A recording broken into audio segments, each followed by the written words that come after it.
Assalamualaikum warahmatullahi wabarakatuh. Puji syukur bersama-sama kita panjatkan kehadirat Allah Subhanahu wa taala. Pada kesempatan ini kita masih sama-sama diberikan oleh Allah Subhanahu wa taala nikmat. Salawat beserta salam semoga tercurah limpahkan kepada junjungan kita baginda Nabi besar Muhammad sallallahu alaihi wasallam. Anak-anakku sekalian yang berbahagia, dan saya harapkan kalian tetap semangat mengikuti pelajaran pagi hari ini adalah pelajaran fikih. Tentunya saya berharap apa yang saya selalu sampaikan kalian bisa cerna, kalian bisa pahami, dan mudah-mudahan menjadi ilmu buat kita semua. Mudah-mudahan senantiasa kita dapat ilmu yang bermanfaat. Anak-anakku sekalian yang berbahagia, pada kesempatan ini di kelas 7 pelajaran fikih kita bahas tentang sholat berjamaah. Kata sholat kita sudah bahas bagaimana pentingnya sholat. Kemudian sholat berjamaah. Sholat berjamaah itu sholat bersama-sama yang dilakukan, yang memimpin sholat disebut namanya imam, yang mengikuti sholat adalah makmum. Jadi yang di depan ini namanya imam, di belakang makmum. Ya, ini imam, ini makmum. Ya, atau ini imam, ini makmum. Kata makmum, Allahu Akbar, Allahu Akbar, Allahu Akbar, Allahu Akbar, samiallahu liman hamidah. Nah, ini makmum, di depan imam.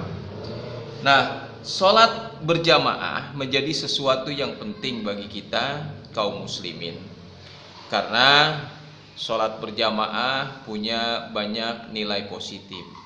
Kata Rasulullah Shallallahu Alaihi Wasallam, sholatul jama'atu afdalun min sholatil fardhi bisab'i wa isrina darajah. Sesungguhnya sholat berjamaah itu lebih utama. Keutamaannya bisab'i wa isrina darajah, sampai dengan 27 derajat. Jadi kalau sholat sendiri martabat pahalanya 1, tapi kalau sholat berjamaah martabatnya pahalanya 27. Nah, sholat berjamaah ini, jamaah dalam kamus bahasa Indonesia mempunyai artinya bersama-sama. Jadi sholat berjamaah dalam kamus bahasa Indonesia sholat yang dilakukan bersama-sama. Ada imam, ada makmum. Paling banyak jumlahnya tidak terbatas, sedangkan paling sedikit ada seorang imam dan ada seorang makmum. Asal kata berjamaah ini diambil dari bahasa Arab. Asal katanya apa? Jamaah yajma'u jama'atan. Jamaah yajma'u jama'atan. Artinya kelompok atau kumpulan.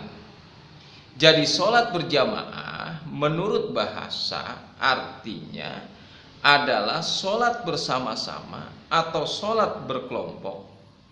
Sholat jamaah itu adalah sholat yang dikerjakan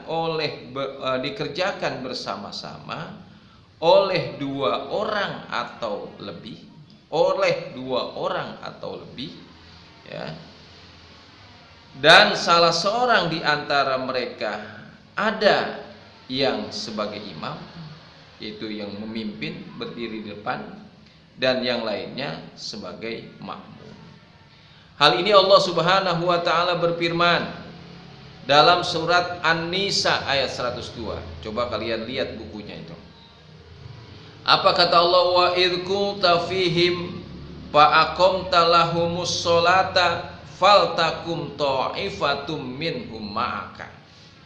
Dan apabila kamu berada di tengah-tengah mereka, dalam kurung sahabatmu, lalu kamu hendak mendirikan sholat bersama-sama mereka, maka hendaklah segolongan dari mereka berdiri sholat bersamamu. Artinya sholat berjamaah ada yang menjadi imam sebagai yang memimpin sholat.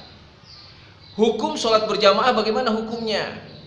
Ulama berbeda pendapat tentang hukum sholat berjamaah. Menurut hukum sholat berjamaah ini, ada yang mengatakan sebagian ulama fardu ain, sebagian lagi berpendapat fardu kifayah. Dan yang lain berpendapat sunnah muakkadah atau sunnah yang dikuatkan. Jadi yang mengatakan sholat itu hukumnya fardu ain, wajib. Ada yang mengatakan fardu kifayah, kalau satu tempat sudah ada yang melakukan sholat berjamaah, gugur yang lain. Ada yang mengatakan sunnah muakkadah, sunnah yang diutamakan, sunnah yang dikuatkan. Itu pendapat. Nah, pendapat yang terakhir ini dipandang sebagai pendapat yang paling kuat, ya, kecuali dalam sholat Jum'ah bagi laki-laki, sholat berjamaah 5 waktu di masjid lebih baik daripada sholat berjamaah di rumah. Kecuali sholat sunnah, maka di rumah lebih baik. Jadi kalau laki-laki lebih utama sholat di masjid berjamaah. Kalau perempuan itu sholat sunnah di rumah itu lebih baik. Karena ada hadis Rasulullah Shallallahu Alaihi Wasallam, "Sallu ayyuhan nasu fi buyutikum, fa inna afdolas sholati sholatul mar'i fi baitihi illal maktubah." Rawahul Bukhari wa Muslim. Hai manusia, kata Rasulullah, sholatlah kamu di rumah kamu masing-masing. Sesungguhnya sebaik-baik sholat ialah sholat di rumahnya, kecuali sholat 5 waktu, maka di masjid itu lebih baik. Nah, itu dalilnya. Bagi kaum perempuan, sholat itu di rumah lebih baik, namun berdasarkan hadis dibolehkan pergi ke masjid untuk mengikuti sholat berjamaah dengan catatan harus menjauhi segala hal yang menimbulkan mudarat. Misalnya syahwat, fitnah, memakai wewangian atau perhiasan yang umumnya dilakukan oleh wanita. Selama wanita bisa menjaga syahwatnya, tidak memakai wangi-wangian dan tidak membuat orang lain lawan jenisnya tertarik, maka boleh. Karena memang wanita banyak unsur membawa mudarat kalau keluar rumah. Dalam hadis Rasulullah dikatakan la tamunnu nisaakum nisaakumul masjida wa buyutahunna khairul lahun. Janganlah kamu larang perempuan pergi ke masjid walaupun rumah mereka, ya, lebih baik bagi mereka buat beribadah. Jadi boleh perempuan sholat gitu. Sholat berjamaah mempunyai banyak keutamaannya. Tadi hadisnya sudah saya baca, sholatul jamaati tafdulu ala sholatil fardhi bisab'i wa isrina darajah. Ya, dari Ibnu Umar, Rasulullah bersabda sholat berjamaah itu melebihi sholat sendiri sebanyak 27 derajat. Kemudian saya katakan tadi, sholat berjamaah itu ada yang disebut imam, ada yang disebut dengan makmum. Nah, sekarang imam yang memimpin sholat, apa syaratnya? Pertama, imam hendaknya lebih fasih bacaannya daripada makmum. Pilih imam yang fasih bacaannya. Jangan menjadi imam bacaannya amburadul. Oleh karena itu, kalau mau jadi imam mengukur diri, kira-kira bacaan saya fasih atau tidak. Kalau kita merasa tidak yakin fasih, ya, dalam keadaan banyak orang, utamakan mereka yang lebih bagus bacaannya. Ya, qala Rasulullah sallallahu alaihi wasallam, idza kanu salasatan falyummuhum ahaduhum ahaquhum bil imami aqra'uhum. Jika mereka bertiga, hendaklah salah seorang di antara mereka menjadi imam, dan yang paling berhak di antara mereka untuk dijadikan imam adalah yang paling fasih bacaannya, kata Rasulullah. Yang kedua, laki-laki boleh jadi imam untuk laki-laki, perempuan dan banci. Kalau orang laki-laki, makmumnya boleh laki-laki, makmumnya boleh perempuan, banci sekalipun boleh ngikut imamnya laki-laki. Tapi sebaliknya, kalau imamnya perempuan, hanya untuk kalangan perempuan. Jadi yang ketiga, perempuan tidak boleh menjadi imam kaum laki-laki walaupun dia bacanya bagus. Wah, kalau misalnya hadirilah sholat Jumat berjamaah dengan Imam Saskia Gotik, waduh, itu jadi ladang bisnis, nggak boleh ya. Jadi imam itu harus laki-laki, kecuali perempuan hanya untuk kalangan sendiri ya perempuan. Kemudian yang keempat, orang dewasa boleh menjadi imam untuk anak-anak. Imamnya pak guru, makmumnya anak-anak kecil, anak-anak SD boleh ya.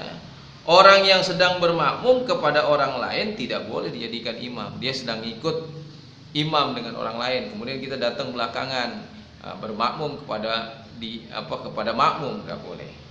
Syarat menjadi makmum hendaknya berniat mengikuti imam. Oleh karena itu ketika sholat ada talafuz niat, sholli fardal juhri arba'a raka'atin mustaqbilal kiblati ma'muman lillahi ta'ala. Sholli fardal asri arba'a raka'atin mustaqbilal kiblati adaan ma'muman. Sholli fardal maghribi salasa raka'atin mustaqbilal kiblati adaan ma'muman. Sholli fardal isya'i arba'a raka'atin mustaqbilal kiblati adaan ma'muman. Usolli fardhu subhi rakaataini mustaqbilal kiblati adaan makmuman. Itu talafuz bin niat. Niatnya mengikuti imam atau menjadi makmum. Ya, harus niat. Ya. Yang kedua, makmum hendaknya mengikuti imam. Gerakan imam diikuti, tidak boleh mendahului gerakan imam. Imam, makmum. Kata imam, Allahu Akbar, Allahu Akbar. Samiallahu liman hamidah, samiallahu liman hamidah. Allahu Akbar, ngikut. Allahu Akbar. Gak boleh mendahului. Allahu Akbar, samiallahu liman hamidah, Allahu Akbar. Apalagi main kejar-kejaran. Allahu Akbar, Allahu Akbar, Allahu Akbar. Yang jelas imam, makmum harus mengikuti imam. Makmum harus mengikuti imam. Posisinya di belakang seperti itu. Ya. Innama ju'ilal imamu la ya'tamma bihi fa idza kabbara fakabbaru wa idza raka'a faraka'u. Sesungguhnya imam itu dijadikan sebagai pemimpin supaya diikuti perbuatannya. Apabila ia takbir hendaknya makmum takbir, dan apabila ruku hendaknya makmum juga ruku. Makmum hendaknya mengetahui gerakan perbuatan imam, kelihatan gerakan imam, rukunya, sujudnya, takbiratul ihramnya. Kemudian keduanya, imam dan makmum berada dalam satu tempat, nggak boleh tempatnya terpisah.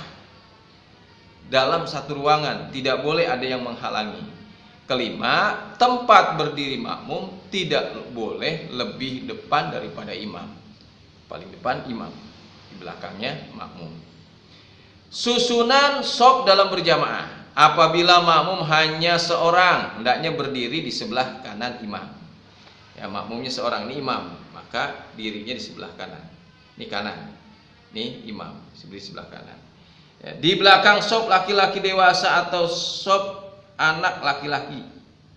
Jadi di belakang shaf laki-laki dewasa dan shaf anak laki-laki. Jadi shaf yang pertama laki-laki dewasa, baru kemudian anak laki-laki. Di belakang shaf anak laki-laki ada shaf perempuan. Jadi perempuan itu paling belakang, perempuan anak kecil paling belakang lagi, gitu ya. Ini jangan terbulak dalam kebiasaan masyarakat, anak kecil disuruh di depan. Supaya apa? Bisa diawasi. Sebab aturan yang bagus anak kecil di belakang. Syukur-syukur nanti di belakang ada yang memberikan tarbiyah, cara mengajarkan anak-anak supaya tidak ribut, tidak bercanda. Itu susunannya. Selain susunan harus demikian juga shaf hendaknya lurus dan rapat. Nah, bagusnya shaf lurus dan rapatkan. Sawu sufufakum fa inna sufufi min tamamis shalah. Kata imam begitu. Luruskan shaf, karena sholat itu meluruskan shaf dan merapatkan itu bagian dari kesempurnaan sholat. Tapi memang situasi COVID saat ini ya memaksa kita untuk merenggangkan sholat. Padahal kalau mengikuti suasana normal itu tidak sesuai ya. Yang bagusnya luruskan dan rapatkan seperti tentara mau berbaris. Itu sholat yang benar. Tapi situasi COVID ini renggangkan. Nah, ini karena ada dalil ad-daruratu tuhbitul madurat. Kedaruratan itu membolehkan sesuatu yang asalnya tidak boleh, ya. Nah, itu usul fikihnya gitu ya. Mudah-mudahan pandemi cepat berlalu, sholat kita berjamaah juga bisa menjadi normal kembali. Kemudian berikutnya apa Rasulullah Shallallahu Alaihi Wasallam bersabda, an Abi Umamah taqala Nabi Sallallahu Alaihi Wasallam saddu kholala fa inna syaitana yadkhulu fi ma bainakum bimanzilatil hazfi, rawahul Ahmad. Dari Abu Umamah Rasulullah bersabda, penuhkan jarak yang kosong di antara kamu dalam barisan korat, karena sesungguhnya setan dapat masuk di antara sebagai anak kambing kalau barisannya renggang. Jadi kalau normal sholat ala Covid direnggangkan itu bisa menyebabkan setan masuk nyelip di situ. Nah, ini yang tidak biasanya. An Anasin kana Nabi sallallahu alaihi wasallam yaqbalu alaina biwajhihi qabla ayyukabbira fayaqulu tarasu wa tadilu. Dari Anas, Rasulullah sallallahu alaihi wasallam bersabda, menghadapkan mukanya kepada kami sebelum takbir, kemudian beliau berkata, rapatkan dan luruskan barisan kamu. Jadi sunnah tuh imam sebelum takbir menghadap kepada makmum, kemudian mengingatkan, luruskan dan rapatkan barisannya. Itu sunnah, ya. Tetapi saat ini lagi Covid tidak mungkin bisa dilakukan itu, karena ada halangan yang menyebabkan, katanya kalau berhempitan tidak menjaga jarak menyebabkan tertular penyakit Covid atau menularkan penyakit Covid. Sekali lagi, mudah-mudahan wabah penyakit ini tetap berlalu. Nah, itu saja beberapa hal berkaitan pelajaran kita pada hari ini tentang sholat berjamaah, mudah-mudahan dipahami. Kemudian ada 5 soal di halaman 43, itu silakan dikerjakan. Nanti dikerjakannya di kertas lembar, soalnya ditulis, jawabannya dijawab secara berurutan, kirimkan seperti biasa ke sekolah. Jangan lupa yang belum bayar SPP, dibayar SPP-nya. Terima kasih. Assalamualaikum warahmatullahi wabarakatuh.